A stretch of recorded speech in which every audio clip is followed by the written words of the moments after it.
Welcome to Mika's Journey, a transition story, episode 10. I encourage everyone to like and share the videos if you like what you're seeing. I'd love for this video to get out there to everybody. If you have any questions, you can ask them in the comments and I'll do my best to get back to them. I thought today I'd talk a little bit more. We'd get back to my journey. That's definitely something we're going to keep coming back to. The reason I've been doing this on Tuesday, talking about my journey, is because I have electrolysis the next day. So I get to show off my face before electrolysis. I'm not sure how many of you know or have even tried to use electrolysis or laser. I'm now 3 weeks out from laser and I'm 2 days unshaven. So in this camera, looking at myself, I think I look pretty good. I've got this area right here. This I think they missed. I think this was supposed to be laser and it was missed. So this is what my face should look like everywhere. Out in here anyway. There's a lot of grays in here. But at least out in here, that's what it should look like. And if I get really close, you can start, I don't know, maybe the light's not going to work with this. You can start to make out the darker hairs that are in there. I'm not sure, but I think it looks very good. And last week, in the 3 hours that I did, they managed to clear all the non-black hairs from my face. They're saving the black hairs. That's for laser. So every 6 weeks, and maybe I'll move that to every 4 weeks so we can start doing that sooner. They're going to hit that. I've only had one. But this looks so good. My upper lip really doesn't feel that hairy. In here, I can feel it. In here, I can feel it. But up here, it doesn't feel as bad. It's really cool. I am ecstatic about how my face is coming along. So, I considered myself non-binary last year. I had both masculine and feminine qualities of my body. And I felt that my masculine qualities were still very heavy, especially with all the facial hair everywhere I had to get. Excuse me. So I'm just ecstatic with this. This is tits up. It looks so good. I was dreading the possible 2 to 3 years to get through this. So it's looking like probably within a year, the grays will probably be gone. I'll probably have those finished, or at least to the point where there's very few of them coming back in. Because you're probably going to have maintenance that you have to do. You're going to have some hairs that are ornery. They keep coming back. So you have to keep getting them. I recall a person who came on to, I believe it was Judge Judy, to sue his electrolysis tech because all this hair is coming back and I paid all this money. And even Judge Judy was like, hey, I think you look pretty damn good for having all of your hair gone. But yeah, sometimes it takes longer. So I'm very stoked that this is 3 months. So my original appointment was last November. I did a small area here without injections. Cost me $100. And when I got home, I'm looking in the mirror and it just didn't look like she'd done anything. It really didn't. So I was really stoked the first time I went in to do the facial because I kept going back after that to work on my ear hair because I had that, old person hair comes out of everywhere syndrome. Is that a thing? It should be if it's not because I had it. So I started working on my ears, and after about 5 months of that, was it longer? They're looking better, but I still have to maintain them. Every once in a while, I have to go back about once a month, once every month and a half.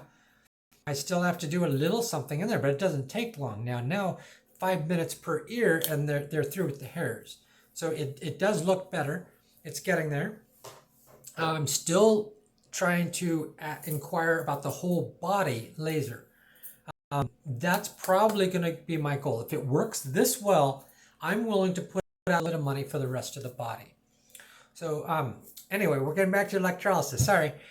So in May, I finally got the VA to pay for my facial electrolysis. I got the okay for that. So we started doing the injections. So I could do longer appointments, longer than an hour. And with the injections, oh my Lord, the pain goes down. So how to explain this?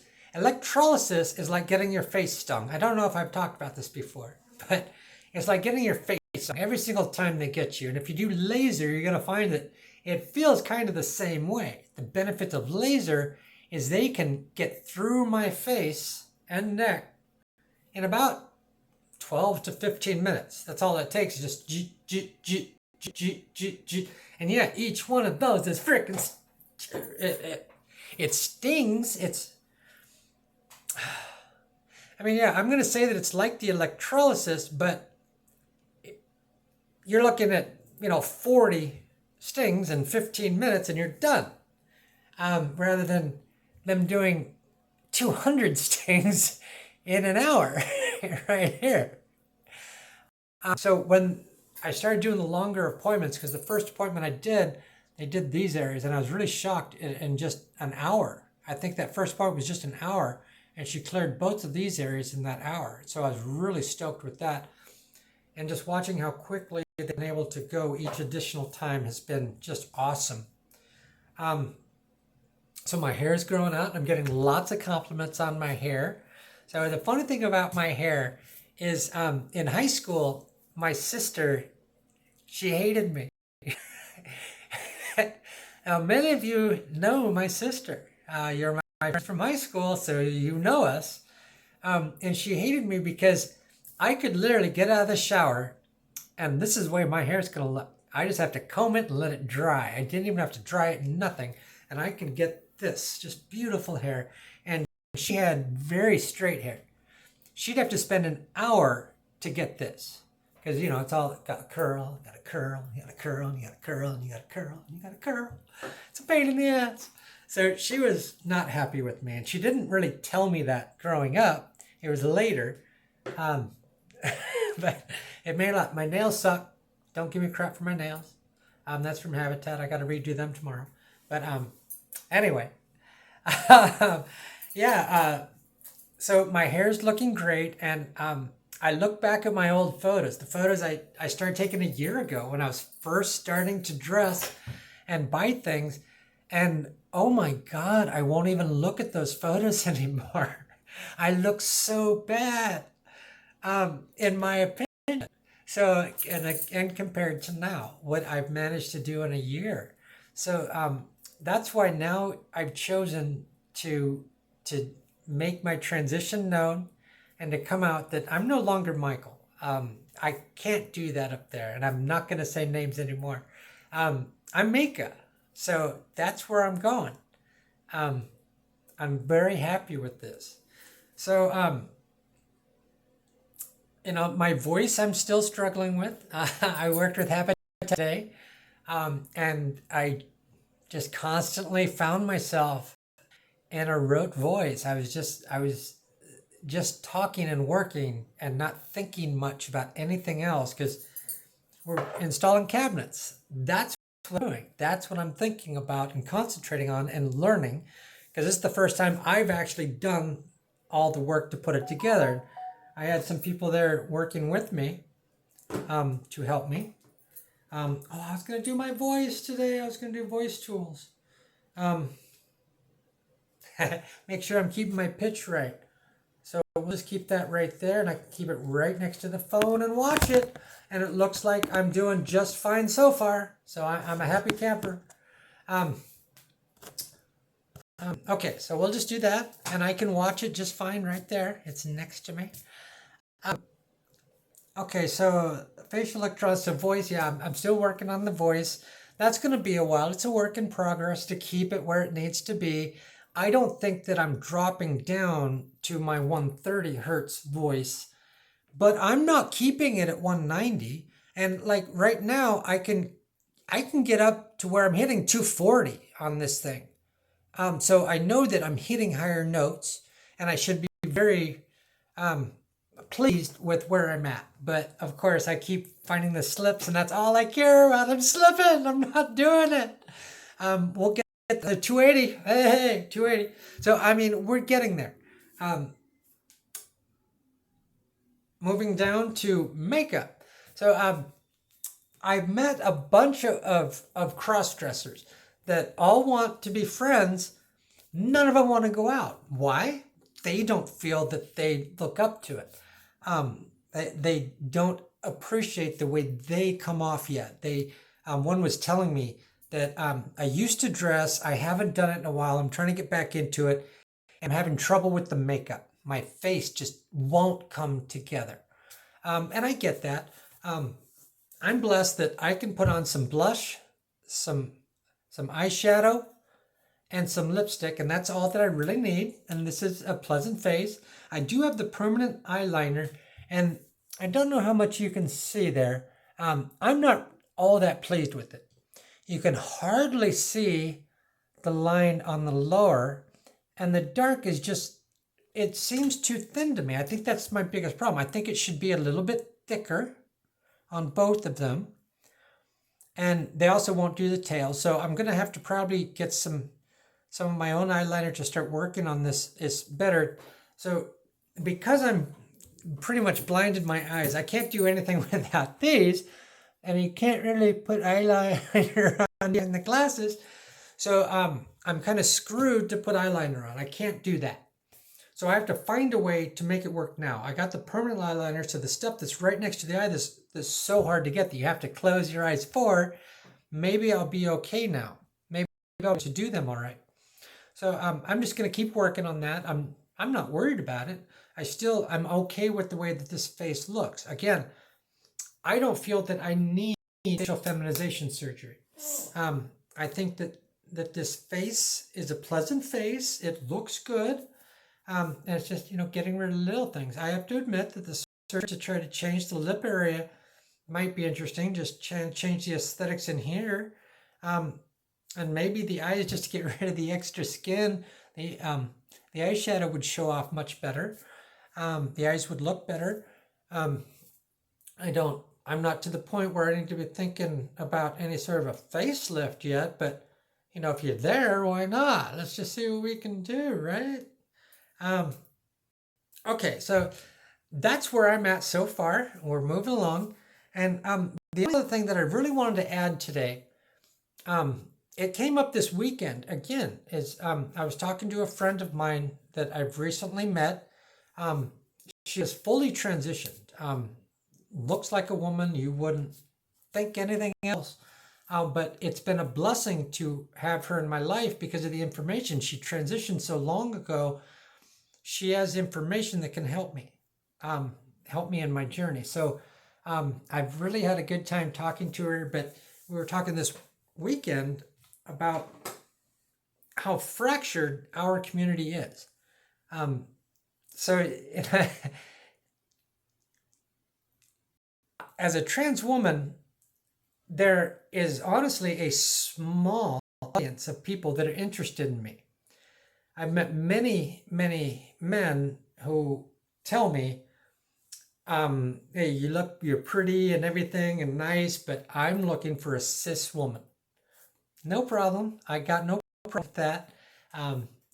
Phrase it nicely. I was at a party the other night, and as I was leaving, this guy pulled up and was like, hey, is it fun in there? I'm thinking about like, yeah, there's lots of people. There's even some cis women. It's like, even some trans women in there. Yeah, I'm only interested in the cis women. Well, okay. I'm leaving then. But the people that are interested in me, it seems to be mostly men that consider themselves straight. They consider themselves heterosexual. But they freely admit that it's more of a feminine thing. They're not bi. They don't like men. They don't like masculinity. So it's women and trans women that they're interested in, and that's it. So that's where I was coming up with the femsexual, and learned yesterday that they like gynosexual. I still don't like that. Gynosexual. Come on, that doesn't work. I like sexual, but it's a fractured community. So you're really, when you're looking for a mate, a partner, it's a small audience that you're looking at, and it's a small pond that you're fishing in. Is that a good one? There's not as many fish as you'd think in this pond. So it is tough, and I've come to the realization that it's not going to be easy for me to find a partner. But what's important is that I'm good up here. I'd rather be good up here than have a partner where I'm not good anywhere. So we'll just keep going the way that we are. I'm really happy with the way things are going, and I'm very happy with who I am. And I hope that my friends can see that, understand that, and accept me. I'm still noticing that I don't see a lot of male friends following me and checking on this. So it's definitely a group of people that just don't seem to care. And that's their choice. I'm sorry to hear that, but I'm okay. That's not going to stop me from being who I am. I think this is now our longest show. I didn't mean for that to happen, but I get carried away talking about these things. So here's the other thing. I haven't talked about this much, but my process in this. Maybe that's what the next show should be about. Because I wind up writing out these outlines where I'm trying to cover the things I want to. And some days I come into these shows not even knowing what I'm going to do yet. And I sit down and I start, thinking, okay, we can talk about maybe this. And all of a sudden a few things flow together. And all of a sudden I have enough that it looks like I can stretch this out to at least 8 minutes. And here we are at 19. No, we're at 17 minutes. So that's how bad my eyes are. I think we're going to end it there then. But thank you so much for watching. I hope you enjoyed it. I hope that some of the information we give is helping someone. I'm still hoping to find more transgender, trans men, trans women that want to come on and speak of their journey. At my spa tomorrow, I'm going to ask if anyone's watched and if anyone has any interest in being on it. And we'll see if maybe we can't start getting some interviews. I think that would really help this podcast out and really get it going if it wasn't just me talking. If we had other people talking about their journey and we get more views. Not more people watching, but more points of view. Let's make sure we phrase that right. So until next time, take care. Thank you all. I love you. And I'm Mika.